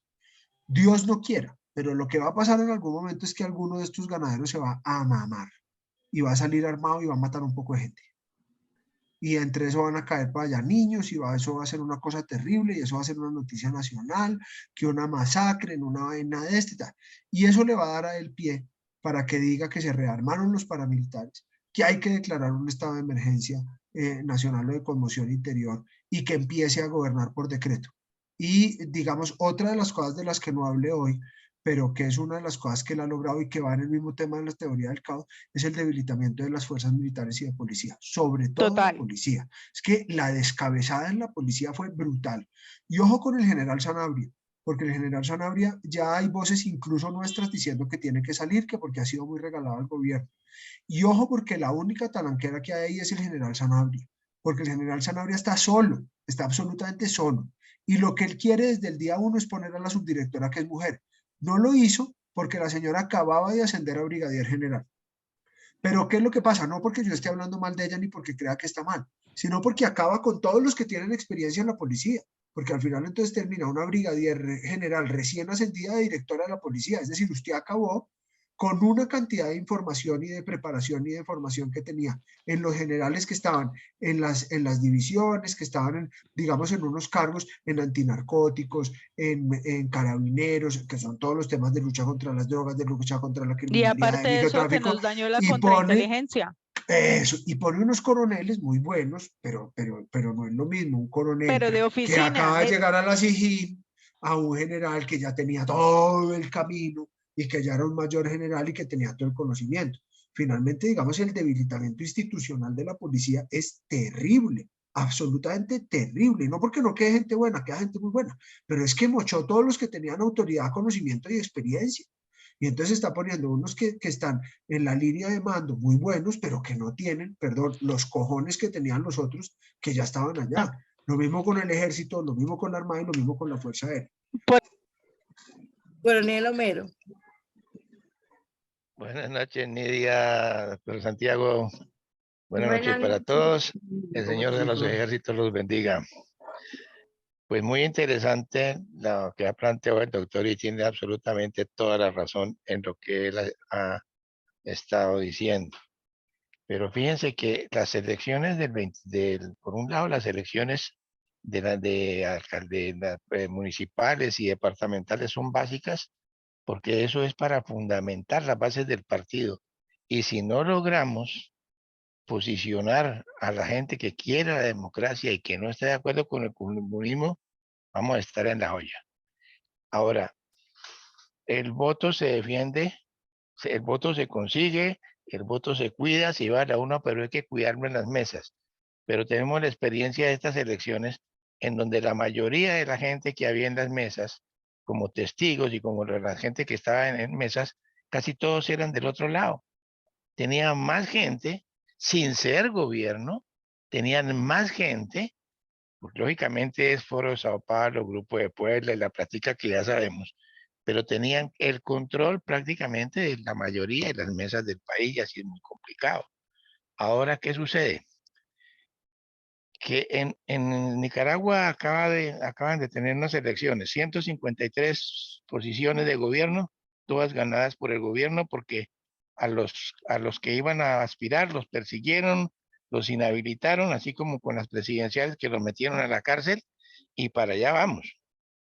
Los colectivos, lo que están tratando de hacer con esos supuestos ejércitos de la primera línea, pagarles 800.000 pesos mensuales que para que no delincan, y lo que están organizando son los colectivos o las milicias bolivarianas que tenía Chávez, que eso es organizando entre comillas, el ejército del pueblo para apoyarse con lo que son las FARC, porque las FARC no son extintas, las FARC están vivitas y coleando. Y ahorita dentro de esa tal paz total van a meter otra vez a todos los que supuestamente eran disidencias, y si entonces a todos les van a dar de a 16 curules, entonces el Senado va a estar, el Congreso va a estar en todo el 16 del ELN, 16 de las disidencias, 16 de la FARC. Vamos a tener el Congreso en manos de quién. El pueblo cometió un gran error, el gobierno anterior, y fue desarmar al pueblo siguiendo la política del presidente Santos, porque mientras el pueblo está desarmado no se puede defender y el pueblo está indefenso. Y como dice el doctor, las fuerzas militares están muy debilitadas, están amarradas. Yo no sé si ustedes saben, pero ya llevamos como 8 días con 35 soldados secuestrados. Llegaron, hicieron una operación, capturaron a 2 de la FARC y se le vinieron todos los indígenas y todos estos traquetos y cogieron a los soldados, los secuestraron, los desarmaron y todavía están por allá secuestrados los soldados y el gobierno no ha dicho nada, el Ministerio de Defensa no ha dicho nada, entonces le están rompiendo la voluntad de lucha y la fe en la causa a los soldados. Esto es supremamente grave. En el año pasado, en la parte de elecciones, prácticamente en todos los conversatorios que se hicieron, a toda la dirigencia política, a todos los que pasaron que tenían alguna responsabilidad, se les dijo, ojo con el registrador, ojo con el fraude. Y les pasó, se entró por un oído, les salió por el otro. Y miren lo que tenemos. Ahora bien, el error que se cometió con no defender con la parte legal cuando lo robaron las elecciones a Oscar Iván Zuluaga y el haber negociado el no, son los errores que nos tienen a donde estamos en este momento. Y en estas elecciones faltaron pantalones en el gobierno de tomar decisiones para defender la democracia y en los partidos políticos pararse y pedir el reconteo, pedir un reconteo, pero se aplanaron con las excepciones de doctor Pastrana, Enrique Gómez, María Fernanda Cabal, el Paloma, Paola, unos abogados que pusieron unos denuncios, pero el resto la gente se aplanó y los dejaron solos y se robaron las elecciones. Entonces, eso es supremamente grave porque el pueblo es superior a sus dirigentes, pero por eso el pueblo ha perdido la confianza en la dirigencia política y porque los eligieron, porque más de 10 millones de colombianos votaron contra el comunismo y los que eligieron para que se enfrentaran al comunismo están pegados con la mermelada del comunismo haciendo una aplanadora. Entonces eso es supremamente preocupante. Las marchas se sirven. Mire cómo están en el Brasil. En el Brasil, ¿cómo están pasando? Ya han funcionado. Lo que sucede es que hay que tener una estrategia y que esas marchas sigan como iniciativa popular y no como botín de ningún político. El que quiera va como colombiano y marcha y saca su bandera y defiende la democracia, pero no como miembro de ningún partido político, porque el pueblo ha perdido la confianza en la dirigencia política y es supremamente grave. Y el país está en un peligro tremendo. El país está en un tremendo peligro. Y decíamos, como decía una de las colegas hace un ratico, no es que Colombia no es Venezuela. Y Venezuela decía Colombia, Venezuela no es Cuba.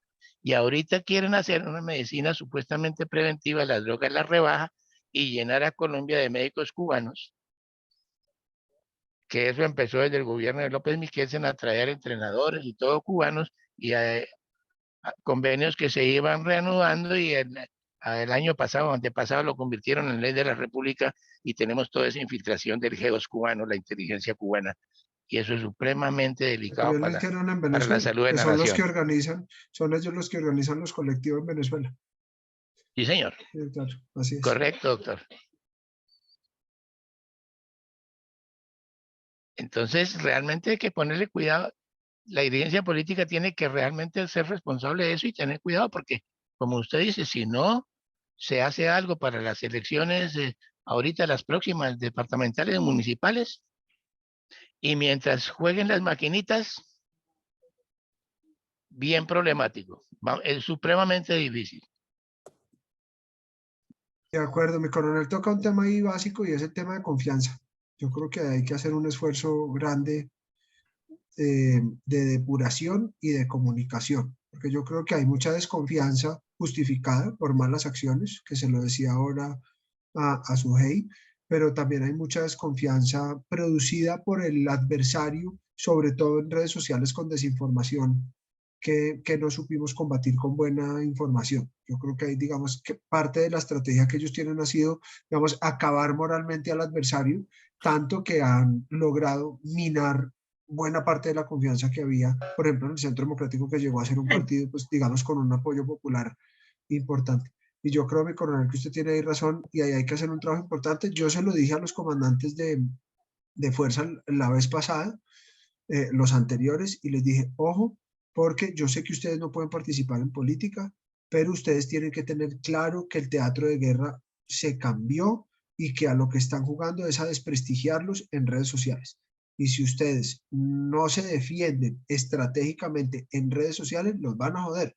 No, pero es que no eso les toca a ustedes. No, señor, eso es un ataque contra la institucionalidad. Obviamente nosotros lo hacemos, pero es que no es lo mismo. Ustedes que tienen la información, que tienen acceso, que tienen la inteligencia, que puedan tener unos buenos asesores de comunicación, que defiendan su reputación en redes sociales, desmintiendo las mentiras que se dicen sobre las fuerzas militares y de policía, a que lo hagamos nosotros porque nosotros como políticos no nos creen.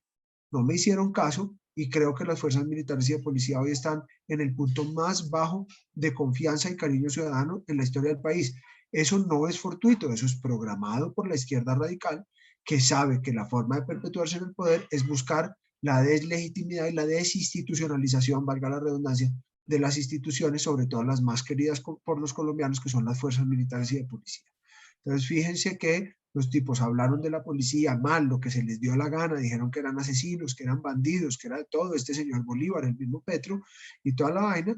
Y por eso en la última marcha de indígenas en Bogotá vimos esas imágenes terribles de indígenas linchando policías en el piso y los tipos armados y sin poderse defender.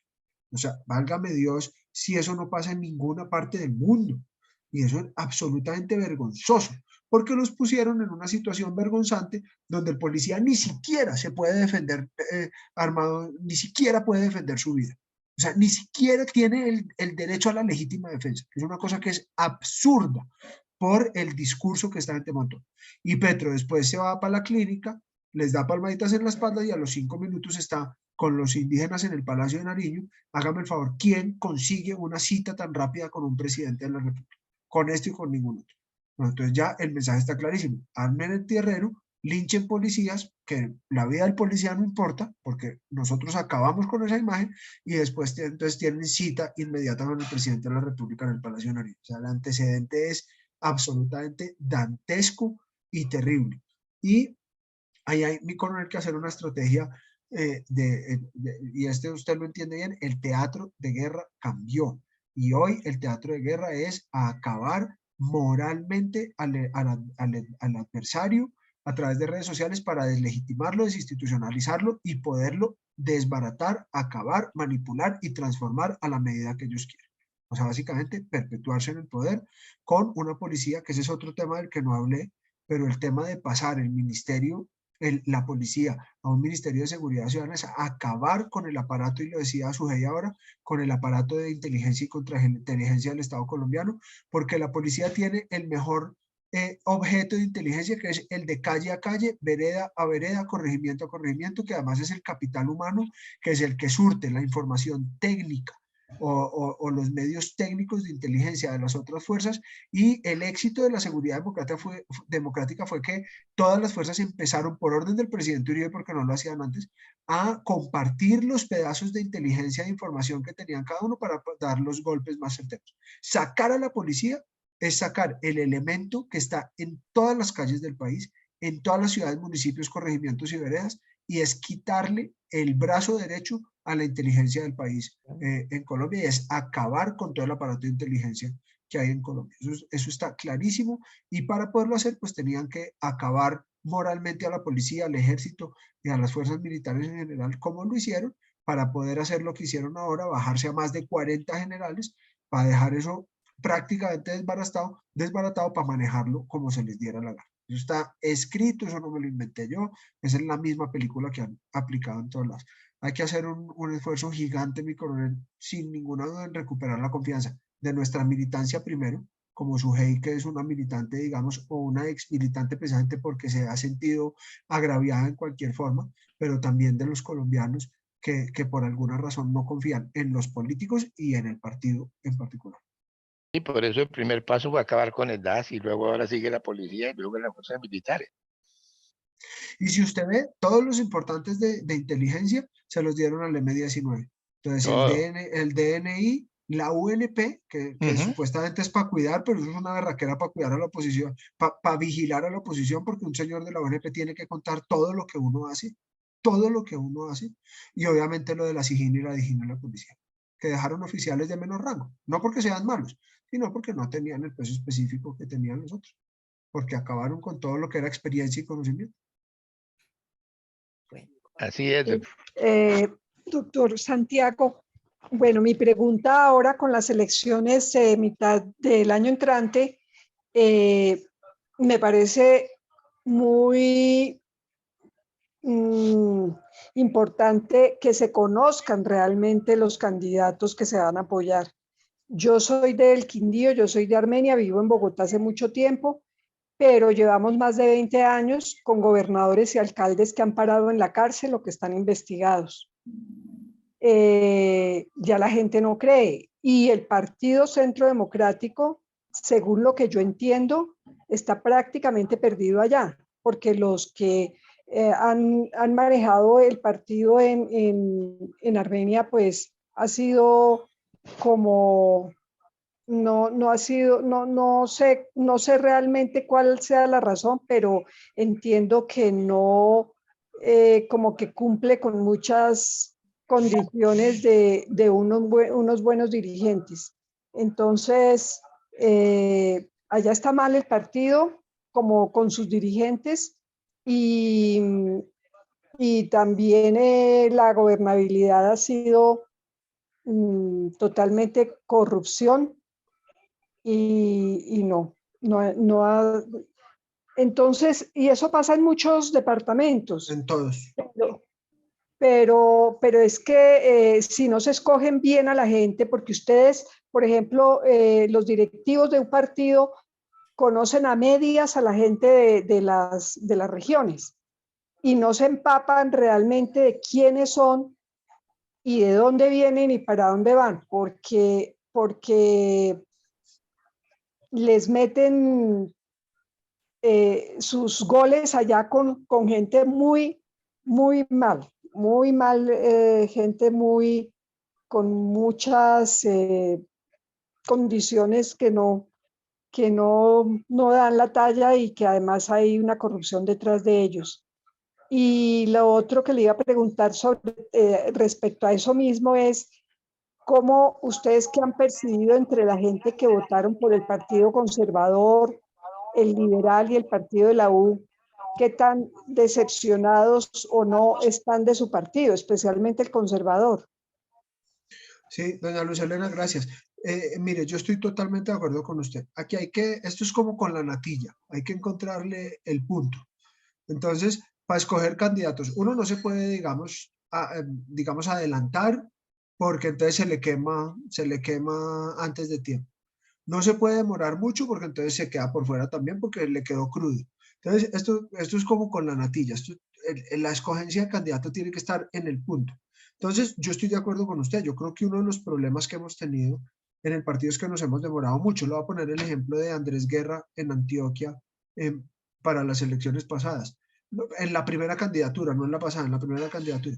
Nos demoramos mucho, bueno, y la vez pasada también, porque Uribe, nosotros lo molestamos, que él no es demócrata sino democratero, porque todo lo tiene que preguntar, todo lo tiene que consultar, que hagan la encuesta, que hagan una cosa, y la democracia está bien, pero en exceso, pues termina desgastando y termina generando peleas y divisiones y desgastes innecesarios. Entonces, ¿qué pasó, por ejemplo? Que a Andrés Guerra le dijeron el día antes de la inscripción que él iba a ser el candidato. Entonces, imagínense a qué horas monta usted una campaña a la gobernación de Antioquia de un día para otro. Entonces, claro, empezó crudo, empezó tarde, y a pesar de que hizo una extraordinaria campaña, pues se quedó sin tiempo. Pero además de eso, pues ya no había ninguna posibilidad. Y en la campaña pasada, igual, se demoraron un poco en darle el aval, en anunciar que era el candidato, y cuando él ya salió como candidato, entonces se fue a buscar a nuestros aliados naturales en el departamento y dijo, no, es que usted se demoró mucho, yo ya estaba comprometido, porque yo no sabíamos si usted, entonces al final nos quedamos solos, sin alianza, y las dos veces hemos quedado de segundo, es decir, nos ha faltado el centavo para el peso. ¿Qué quiere decir eso? Que nos demoramos en tomar la decisión del candidato, porque no nos permitió hacer alianzas y coaliciones alrededor de nuestro candidato que le permitiera ganar, ni montar la campaña con el suficiente tiempo para sacar un buen candidato. Entonces, yo estoy de acuerdo con usted. Hay que tomar el candidato en el momento perfecto, ni muy antes ni muy después, como con la natilla. Otra cosa, doña Luz Helena, que es cierta. En general, yo siento que la gente se ha decepcionado porque no en todos lados, pero en la mayoría de las veces, muchas veces se da el aval sin consultar a la base, un poco lo que decía Sujei ahora. Y eso ha generado algún desgaste, porque la gente dice, bueno, si yo estoy aquí en el partido y soy militante y me rompo el lomo y reparto firmas y hago la vaina y tal, y no me consultan por el candidato, pues la gente está. Ahora, esa participación también tiene que ser moderada, porque esa vaina de que Uribe hace una encuesta, después hace otra encuesta, después hace 5 foros, después hace no sé qué. Es decir, a la misma persona le consultan 36 veces quién es el candidato, pues eso tampoco funciona. Entonces, nuevamente, está bien participar, está bien que la gente haga parte de la toma de decisiones, pero tampoco podemos llegar al otro extremo de todo consultarlo, todo preguntarlo, todo, porque tampoco funciona bien. Y lo otro, lo que usted dice también, el tema de idoneidad. Entonces, a veces se nos va la mano escogiendo, como les digo, el señor, por ejemplo, lo de Cundinamarca, un gran señor, un profesor muy querido, pero sin ninguna oportunidad política de ganar. Entonces aquí hay que buscar no solamente idoneidad política, técnica, capacidad, liderazgo, etcétera, pero también que pueda ganar. Porque ¿de qué me sirve a mí tener a la Madre Teresa de Calcuta de candidata a la alcaldía de Bogotá si no va a ganar?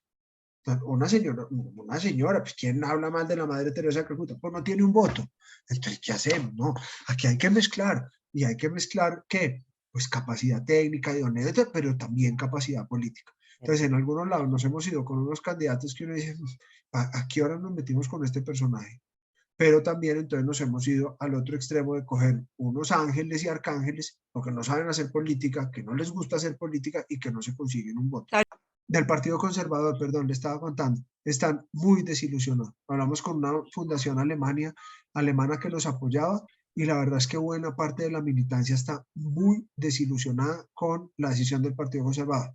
¿Qué veo yo? Unos se pueden venir para acá, realmente nuestra base electoral es muy conservadora, yo creo que muchos se pueden venir para acá y yo lo que creo es que si Enrique Gómez es inteligente y hace un trabajo político sagaz, pues va a poder ganar espacios, sobre todo en consejos, asambleas, no sé si alcaldías todavía, de pronto alcaldías en coalición, pero que le permite empezar a montar una base electoral que le permita volver a fortalecer el partido de ellos, Salvación Nacional, que yo creo que ahí puede haber un buen aliado nuestro en algunas regiones y en algunos temas para coaliciones, y yo creo que ellos ahí pueden recuperar algo del Partido Conservador. Incluso por ahí hay algunos rumores y chismes de que Pastrana, Alzate, digamos, de estos líderes que están muy aburridos con Trujillo, que es el que está ahora de presidente, parece que están planteando la posibilidad de robarse un poco de gente en las locales para dar avales con Salvación Nacional y de pronto poderle generar una base electoral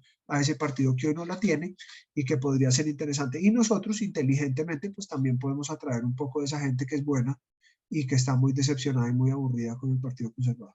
Las cosas yo lo veo como un poquito complicado, no hay tiempo así como para que recojan otra vez los seguidores del Centro Democrático, ya muchísima gente decepcionada, muchísima gente se ha ido. No sé, dice Santiago que van a corregir errores, pues sería bueno que también la gente supiera cuáles son los errores que están corrigiendo, porque pues una cosa es lo que se dice y otra cosa es realmente lo que puede pasar. Por otro lado, si todos nos unimos, no importa que sea Salvación Nacional, Centro Democrático y todo, si todos buscan es el bien del país, sacando unos mismos candidatos, si todos divididos no llegamos a ninguna parte. De la división no logramos nada.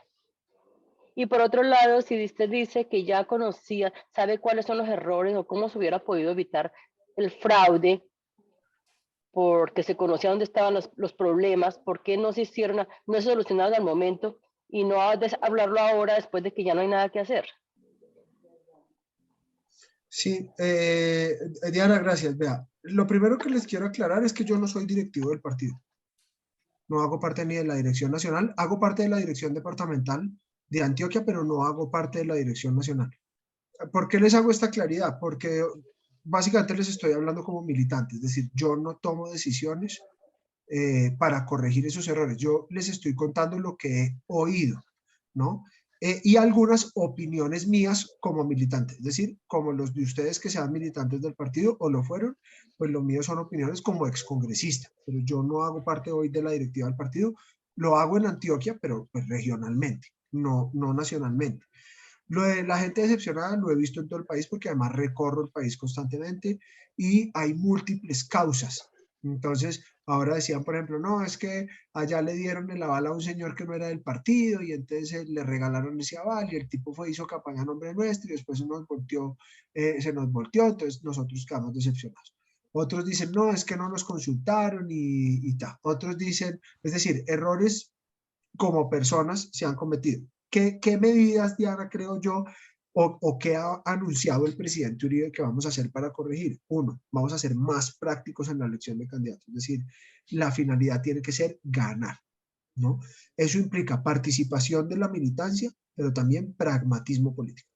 Porque una de las cosas, lo que te decía ahora, es que le metían corazón y entonces o se demoraban un poco de tiempo para elegir el candidato y ya cuando lo elegían, como les conté lo de Andrés Guerra, entonces ya para qué, o escogían por allá un señor muy querido, la Madre Teresa de Calcuta, pero ni la señora votaba por él. Es decir, hay pragmatismo político porque ya está en la conciencia nuestra que hay que ganar, que era lo que les decíamos ahora con el coronel. Entonces, va a haber participación de los directorios, seguramente sí, pero se van a tomar decisiones políticas con la intención de ganar. ¿Qué vamos a hacer? Donde tengamos opción de ganar, vamos a ir con candidato propio. Esto es lo que ha dicho Uribe. Donde no tengamos opción de ganar, vamos a ir en coalición. Coalición con gente que se parezca a nosotros con la que podamos hacer coalición. Obviamente, no vamos a hacer coalición con el pacto histórico en Armenia. No, eso evidentemente pues no va a pasar, ¿no? Pero en otros sitios, por ejemplo, en Antioquia, Hay un sector del Partido Liberal que es Aníbal Gaviria, con el que nosotros nos podemos sentar y podemos hacer coalición. Hay un sector del Partido Liberal que es Julián Bedoya, con el que no podemos hacer coalición porque fue el que apoyó a Petro con Trujillo en Antioquia. ¿Sí me entienden? Entonces, es decir, cada región tendrá sus formas. En Antioquia, por ejemplo, podemos hacer alianza con Lemos, pero no con el que le decían el búho, que ya no es senador. Es decir, cada región tiene, digamos, sus bemoles, porque no es igual. Entonces yo les digo, pues los aliados naturales nuestros seguramente en algunos sitios es el Partido de la U, el Partido Conservador Cambio Radical, pero no en todos lados. Entonces yo sé, por ejemplo, en el eje cafetero hay una gran crisis, allá, por ejemplo, hay mucha resistencia con la U, que ha sido muy corrupta en el departamento, pues eso es lo que dicen allá, entonces no se puede con ellos, pues obviamente allá no se podrá hacer eso con ellos. Cada departamento tiene su característica. El tema de fraude, lo que te dije, yo le intenté ayudar al tema de FICO, les conseguí la cita con Almagro, les montamos una vaina de veeduría internacional, de control de elecciones, pero no pararon bolas. Entonces, pues digamos, eso sí es muy difícil. Yo hoy les puedo decir, cantar lo que ya sabíamos, entiendo la decepción, pero pues nosotros lo advertimos y lo hicimos. El partido hizo un esfuerzo grande en materia de control electoral, tenía unos equipos de análisis bien importantes, de hecho el partido ayudó en muchos temas, pero la verdad es que ahí también es un problema de recursos, eso también vale un poco de plata, es decir, uno se puede contratar al mejor abogado para que le consiga los votos, pero eso es casi que pagar otra campaña. Y uno puede saber ya sobre los rieles. Después de haberse gastado un poco de plata en la campaña, haberle pedido a todos los amigos, haber pasado la ponchera, el marranito y todo para conseguir plata, volver a salir para pagarle a un abogado, eso es muy verdad, muy difícil. Se los digo por experiencia propia porque obviamente cobran lo que saben hacer y eso no es fácil.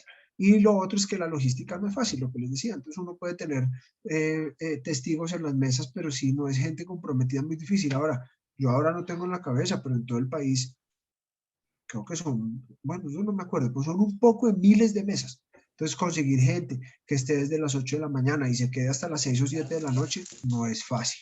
Entre otras cosas porque ustedes saben que la mayoría de esta gente le pide plata y hay que pagarle y no sé qué, y no es fácil. Eso vale plata, eso tiene una logística compleja, hay que darles almuerzo, hay que y además es gente que tiene que tener algún nivel de capacitación que tampoco es fácil. Entonces hay que mejorar los temas de control electoral para que no nos pase esto, pero pues el tema pues es bastante complejo. Perdón, yo digo ahí algo. Hubo muchas demandas de abogados que fueron a dar, no sé, a las cortes. Lo que pasa es que las cortes ahí se quedaron, porque a ellos no les interesa. Sí, ya ahí la última instancia es la sección quinta del Consejo de Estado. Ellos resuelven relativamente rápido, estos procesos electorales los están resolviendo aproximadamente en 6 meses, gracias, entre otras cosas, a una ley que aprobamos nosotros, que fue la reforma al Código Contencioso Administrativo, al CEPACA, pero no todas llegan allá porque es que es muy costoso, porque es que entonces, vea, usted pague un abogado para que lo defienda en el escrutinio. Una vez en el escrutinio, vuelva y páguele para que lo defienda en el Consejo Nacional Electoral. Y si allá no le falla, vuelva y páguele o consiga otro para que se vaya a la sección quinta del Consejo de Estado. Es decir, y uno acaba de pasar por una campaña pagando un poco de plata y no es fácil. Tristemente no es fácil y es costoso porque los abogados pues, cobran lo que saben hacer. Yo solamente quiero decirle que le agradezco mucho que haya aceptado nuestra invitación y la verdad que es interesante tener un representante que aunque en estos momentos no lo sea, lo sigue siendo por su gran trabajo y ese amor tan grande por Colombia. Además, hay una cosita que sí le voy a decir del Centro Democrático. Cuando se le dice a alguien que se le va a dar un aval, no pueden llegar hasta el final del día y al final del día decirle que siempre no y que después para que se lo den haya que hacer algo. Eso todo, eso es... Eso pasó, Nidia. Eso pasó, tienes razón. Eso Mucha gente me ha dicho eso. Yeah. Claro, imagínese gente ya montada en el caballo con la bestia montada y que en el último minuto le digan que no, también pasó. Sí, y pasó y eso desacredita y eso a mí personalmente es como si me lo hubieran hecho a mí. Claro, Hiere, aburre. molesta, especialmente porque a quien se lo hicieron, que es de la persona que supe, no voy a decir el nombre porque estoy segura que usted sabe quién es. Él, eso no tenía que haber pasado. La verdad que De no. acuerdo, de acuerdo. Y le agradezco mucho que se haya presentado con nosotros y espero que nos dé alguna otra oportunidad o otra visita. Cuando quieran, doña Nidia, a usted, muchas gracias, a mi coronel, a Cecilia, a Sujei, a Luz Elena, bueno, a todos los que participaron y están por ahí, que los veo en pantalla. Bueno, A doctor, Álvaro, yo- muchas gracias, que Dios los bendiga y siempre a disposición, no sino que me digan cuándo, qué tema, y ahí estamos firmes.